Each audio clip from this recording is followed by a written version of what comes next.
नमस्कार। Penalty corner में आपका स्वागत है। आज प्रधानमंत्री नरेंद्र मोदी बाड़मेर आए, सभा की उन्होंने, कई बातों के लिए कांग्रेस को जवाब दिया और बहुत सी बातें उन्होंने नई भी की। सबसे इम्पोर्टेंट बात ये थी कि प्रधानमंत्री ने कहा कि मैं अगर तीसरे कार्यकाल में आया तो आपको जब धन्यवाद करने आऊँगा तो रिफाइनरी का उद्घाटन करने आऊँगा। यानी कि रिफाइनरी बन चुकी होगी, बड़ा सपना पूरा हो चुका होगा बाड़मेर का, और मैं उद्घाटन करने ही आऊँगा। ये बात प्रधानमंत्री नरेंद्र मोदी ने की। कांग्रेस आरोप लगाती है कि संविधान बचाना है इस चुनाव में। प्रधानमंत्री ने कहा कि देश के संविधान को कोई ख़त्म नहीं कर सकता। कांग्रेस चाहती है संविधान को ख़त्म करना, हम नहीं चाहते। पलटवार किया उन्होंने और ये कहा कि आपका एक एक वोट देश के विकास की नींव रखेगा। इससे पहले दो महत्वपूर्ण पार्टी में आगमन हुए, मानवेंद्र सिंह का आगमन हुआ, उस पर मैं चर्चा करूंगा आपसे, और भी कुछ लोगों ने पार्टी ज्वाइन की। लेकिन इम्पॉर्टेंट बात मानवेंद्र सिंह की है, जो यहाँ सांसद रह चुके हैं और भाजपा छोड़कर चले गए थे, आज भाजपा में। कल हमने पेनल्टी कॉर्नर में इसका जिक्र कर दिया था पहले ही कि आज वो ऐसा करेंगे। सुनते हैं क्या कहा नरेंद्र मोदी ने बाड़मेर में जनता को संबोधित करते हुए।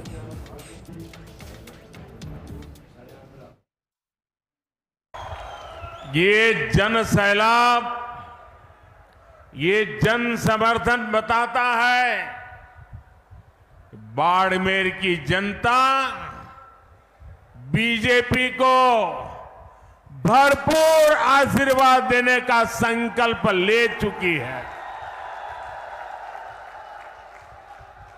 इस चुनाव में आपका एक एक वोट विकसित भारत की नींव मजबूत करेगा।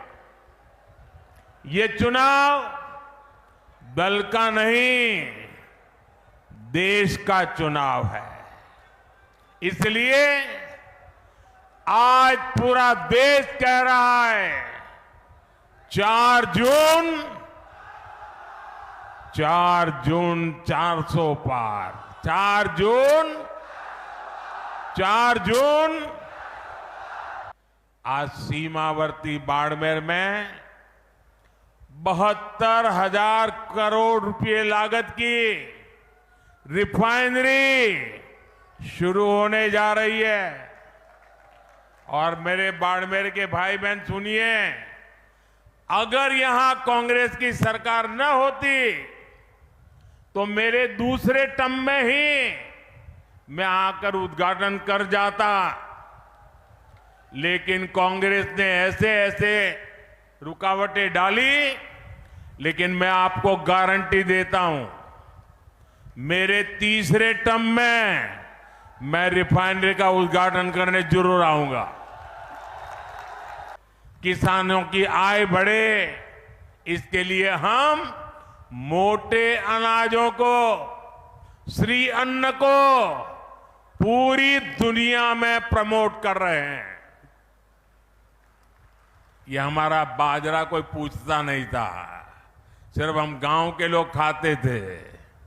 आपको जान करके खुशी होगी, अभी मैं जब अमेरिका गया तो अमेरिका ने राष्ट्रपति ने अपने घर में व्हाइट हाउस में बड़ा भोज रखा था। लेकिन मजा देखिए, उस भोज में जितनी चीजें खाने के लिए बनाई थी वो हमारे मोटे अनाज में से बनाई थी। हमारे बाजरे, हमारा ज्वार उसमें से बनाई थी। दुनिया में जो मेरा छोटा किसान पानी के अभाव में खेती करता है, मोटा अनाज पैदा करता है, मैंने दुनिया को समझाया है ये मामूली अनाज नहीं है, ये सुपर फूड है, सुपर फूड। आपकी सेहत के लिए उत्तम फूड है। और मैं दुनिया में आपके किसानों के द्वारा बनाई ये बाजरा ज्वार दुनिया में बेच रहा हूं। दोस्तों, आजकल एक पुरानी रिकॉर्ड बजा रही है। जब भी चुनाव आता है, संविधान के नाम पर झूठ बोलना ये इंडिया अलायंस के सब साथियों की फैशन बन गई है। वो कांग्रेस जिसने बाबा साहब के जीते जी उन्हें चुनाव हरवाया, जिसने बाबा साहब को भारत रत्न नहीं मिलने दिया, जो वो कांग्रेस जिसने देश में आपातकाल लगाकर संविधान को खत्म करने की कोशिश की, आज वो मोदी को गाली देने के लिए संविधान के नाम पर झूठ की आड़ ले रही है। ये मोदी है जिसने देश में पहली बार संविधान दिवस मनाना शुरू किया।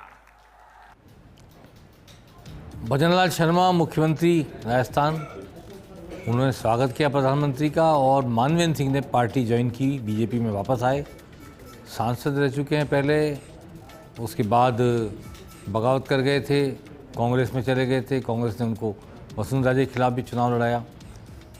तो आज मानवेंद्र सिंह जसवंत सिंह जसोल के बेटे, जो भारत के वित्त मंत्री और विदेश मंत्री थे, उनके बेटे आज यहाँ पर वापस आए। इनके आने का महत्व इसलिए है कि बाड़मेर में चुनाव में रविंद्र सिंह भाटी जो निर्दलीय प्रत्याशी हैं, उनकी मौजूदगी से राजपूत वोटों के पोलराइज होने का खतरा पैदा हो गया और बीजेपी से अलग डिफ्लेक्ट करके रविंद्र सिंह भाटी निर्दलीय विधायक जो हैं, वो निर्दलीय सांसद का चुनाव लड़ रहे हैं, उनकी तरफ जाने का खतरा पैदा हो गया। उन बीजेपी के मूल वोटों को वापस बीजेपी में लाना और जो नहीं गए उनको रोकना, ताकि बीजेपी के साथ बने रहें राजपूत वोट, इसके लिए मानवेंद्र सिंह की रेलेवेंस है, प्रासंगिकता है, और अगर वे ऐसा कर पाए तो बीजेपी में उनके आने की बड़ी भारी उपयोगिता साबित होगी। आइए सुनते हैं क्या कहा मुख्यमंत्री भजनलाल ने और मानवेंद्र सिंह ने आज।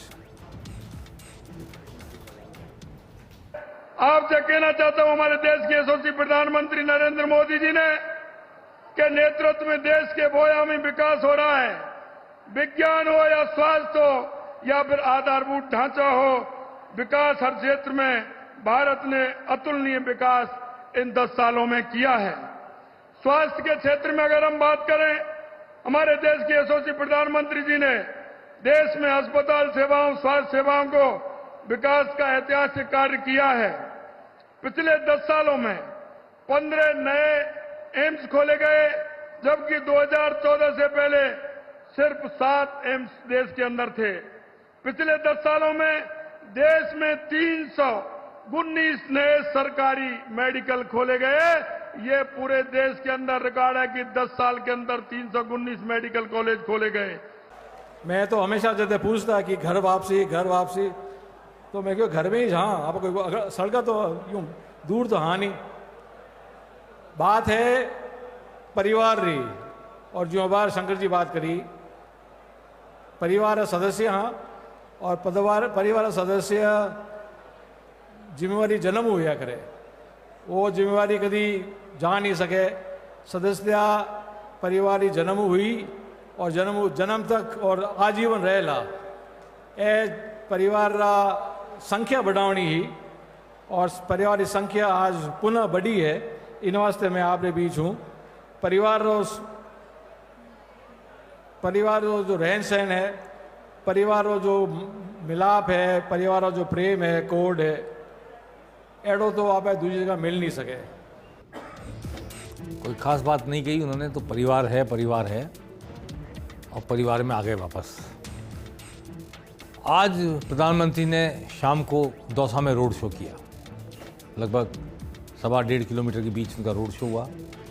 हजारों की संख्या में लोग उमड़े प्रधानमंत्री को देखने के लिए। प्रत्याशी साथ में थे कन्हैयालाल मीणा, और दूसरी तरफ उनके साथ थे राजस्थान के कैबिनेट मंत्री किरोड़ीलाल मीणा, जो कभी दौसा से सांसद भी रह चुके हैं और इस इलाके के दिग्गज मीणा नेताओं में से हैं, राजस्थान के दिग्गज मीणा नेता में से हैं। उनको साथ रखा बजाय मुख्यमंत्री के या किसी और के प्रधानमंत्री ने, और किरोड़ीलाल मीणा इस पूरे रोड शो में हाथ भी लाते रहे, अभिवादन भी करते रहे लोगों का, और जवाब भी देते रहे। और उनकी मौजूदगी एक मायने रखती है। जो बात उनके लिए कही जा रही थी, उनके भाई को टिकट नहीं मिला और किरोड़ीलाल मीणा सक्रिय नहीं होंगे, तो आज उन्होंने साबित कर दिया कि वो सक्रिय भी हैं, पार्टी के लिए डेडिकेटेड भी है, डिवोटेड भी हैं, वोट भी मांग रहे हैं, वोट मांगते भी रहेंगे, पार्टी की जीत के लिए काम करते रहेंगे। प्रधानमंत्री का ये रोड शो आप देख रहे हैं, प्रधानमंत्री बार बार कमल का निशान दिखा रहे हैं सबको।